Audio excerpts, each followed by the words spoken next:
Haunted बस। रात के करीब 11 बज रहे थे। सड़क पर इक्का दुक्का गाड़ियां चल रही थी। अपनी नाइट शिफ्ट खत्म करके शीला और निकिता बस स्टॉप पर खड़ी थी। आज तो हमें बहुत देर हो गई। पता नहीं घर जाने के लिए हमें कोई साधन मिलेगा भी या नहीं। अगर कोई साधन नहीं मिला तो कहीं रात इसी बस स्टॉप पर ना बितानी पड़े। अपनी काली जुबान बनकर जब देखो तब उल्टी बातें ही करती है। अरे कुछ देर रुक जाना, कुछ ना कुछ मिल ही जाएगा। लेकिन काफी देर तक इंतजार करने के बाद उन्हें कोई बस नहीं मिलती। धीरे धीरे समय के साथ साथ सड़क पर चलने वाली गाड़ियों का दिखना भी बंद हो जाता है। अरे ये देख, अब तो सड़क पर एक भी गाड़ी नहीं दिख रही। दूर दूर तक गाड़ी और किसी इंसान का नामो निशान नहीं है। एक काम करते हैं, वापस अपने ऑफिस चलते हैं। हम दोनों आज रात वहीं गुजार लेंगे। देख, तुझे अच्छी तरह पता है 10 बजे के बाद चौकीदार ऑफिस के मेन गेट पर ताला लगाकर अपने घर चला जाता है। ऑफिस जाने का कोई फायदा नहीं है। इस सुनसान सड़क को देख मुझे बहुत घबराहट हो रही है। एक काम करना, उसी चौकीदार के घर चलते हैं। वो भी तो परिवार वाला है। हम बेफिक्र होकर आज रात उसके घर पर रुक सकते हैं। अरे पागल, चौकीदार 10 बाई 10 की खोली में रहता है। उसके 4 बच्चे हैं। मतलब वो हमें अपने घर में कौन सी जगह देगा। अब तू ना ये बेकार की बातें बंद कर और चुपचाप खड़ी रह। शायद कोई लिफ्ट ही मिल जाए। फिर काफी देर इंतजार करने के बाद आखिरकार एक नीले रंग की बस उनके सामने आकर रुकती है। बस का दरवाजा खोल कंडक्टर उन दोनों से कहता है, कहिए कहाँ जाना है आप दोनों को? देखिए मेरी पूरी बस खाली पड़ी है। मैं आप दोनों को आपके ठिकाने पर छोड़ दूंगा। इतना कहकर कंडक्टर मुंह में भरे पान की पिचकारी सड़क पर दे मारता है। निकिता, लोगों का कहना है कि कुछ महीने पहले इसी तरह अंधेरी रात में एक नीली बस के अंदर कुछ बदमाशों ने एक जवान लड़की की हत्या कर दी थी। इस बस का रंग भी नीला है। कहीं ये वही बस तो नहीं? कंडक्टर शीला की बात सुन लेता है और मुस्कुराते हुए कहता है, देखिए मेम साहब, उस घटना के बारे में मैंने भी सुना है। माना कि उस बस का रंग और मेरी बस का रंग एक है, लेकिन दुनिया में नीले रंग की एक ही बस तो नहीं है ना। ये तो सिर्फ एक इत्तेफाक है। देखिए हमारी बस में एक मेम साहब पहले से ही बैठी हैं। चाहे तो आप देख लीजिए। निकिता गर्दन उठाकर देखती है तो बस के पीछे वाले हिस्से में एक लड़की कंबल ओढ़े बैठी हुई थी। सही तो बोल रहे हैं भैया, बस में पहले से एक लड़की बैठी है। चलो हम भी बैठ जाते हैं, वैसे भी बहुत देर हो गई है। अरे ठहर जाना निकिता, मुझे डर लग रहा है। अरे तुझे इतना ही डर लग रहा है तो तू यहीं खड़ी रहे, मैं तो चली। अरे तुम मुझे छोड़कर कहाँ जा रही है? मैं भी चलती हूँ। दोनों बस में जाकर बैठ जाती है। देखते ही देखते ड्राइवर बस को तेज रफ्तार में चलाना शुरू कर देता है। तभी शीला की नजर पीछे वाली सीट पर अकेली बैठी लड़की पर पड़ती है। उस लड़की की लाल आंखें और उसका आधा जला हुआ चेहरा देखकर शीला घबरा जाती है। सुन निकिता, हमारे पीछे जो लड़की बैठी है ना, उसकी आंखें एकदम खून की तरह लाल और चेहरा किसी चुड़ैल की तरह डरावना दिख रहा है। अरे छोड़ ना, कौन कैसा दिखता है? मुझे इन सब बातों में कोई दिलचस्पी नहीं है। मैं थोड़ी देर झपकी लेना चाहती हूँ, इसलिए अब तू अपनी बड़बड़ बंद कर प्लीज। बेफिक्र निकिता अपनी आंखें बंद करके बैठ जाती है। दूसरी ओर बस जंगल के रास्ते में पहुंची है। चारों तरफ घना अंधेरा और साथ ही जंगल में मौजूद जंगली जानवरों की डरावनी आवाजें शीला को और भी ज्यादा डराई जा रही थी। थोड़ी ही देर में बस एक बरगद के पेड़ के पास से गुजरती है। तभी अचानक बरगद की डाल पर बैठी एक बिल्ली कूदकर खिड़की के रास्ते शीला की गोद में आ गिरती है। मर गई रे, बचाओ मुझे, कोई बचाओ। शीला के चिल्लाने की वजह से निकिता की आंख खुल जाती है और वो भी घबराकर इधर उधर देखने लगती है। तभी पीछे वाली सीट पर बैठी लड़की उठकर शीला के पास आती है और बिना कुछ कहे उस बिल्ली को शीला की गोद से उठा उसे सहलाते हुए अपनी गोद में लेकर वापस अपनी सीट पर जाकर बैठ जाती है। शीला तो बहुत ही डरपोक है, जरा सी बात पर उछल पड़ती है। मैं कल से अकेले ही सफर करूंगी। अरे मैं क्या करूं? वो बिल्ली अचानक मेरी गोद में आ गिरी। अपनी बकवास बंद कर और मुझे चैन से सोने दे। इस तरह शीला को डांटकर निकिता फिर सो जाती है।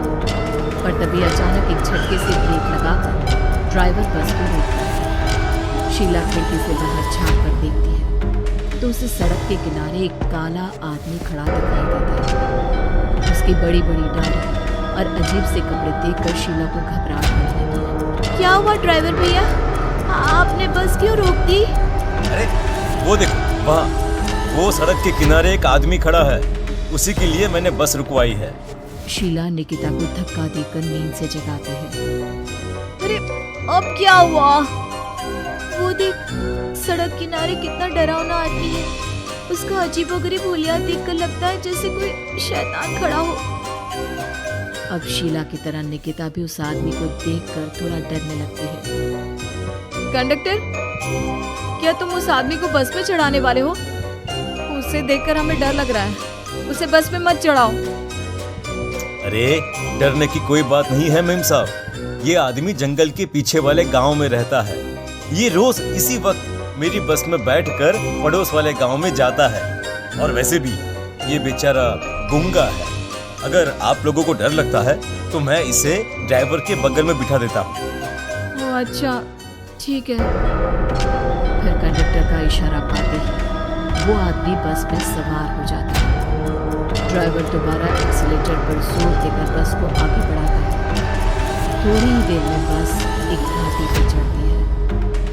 बस के एक तरफ गहरी और डरावनी खाई थी, पर ड्राइवर को इस बात से कोई फर्क पड़ता नजर नहीं आ रहा था। वो लगातार बस की रफ्तार बढ़ाकर बस चलता जा रहा था। ड्राइवर भैया, आप देखते नहीं क्या बगल में इतनी गहरी खाई है? बस की रफ्तार लगातार बढ़ाए जा रहे हो, थोड़ा धीरे चलाओ ना। अरे मेम साहब, घबराने की कोई बात नहीं है, ये तो मेरा रोज का काम है। मैं तो यहाँ इसी रफ्तार से बस चलाता हूँ।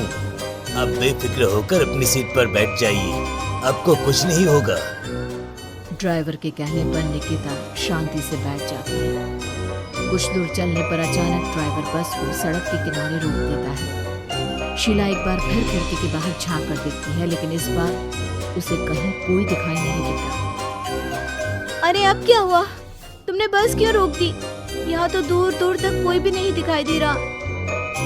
ड्राइवर उसकी बात का कोई जवाब नहीं देता, पर कंडक्टर बोल पड़ता है।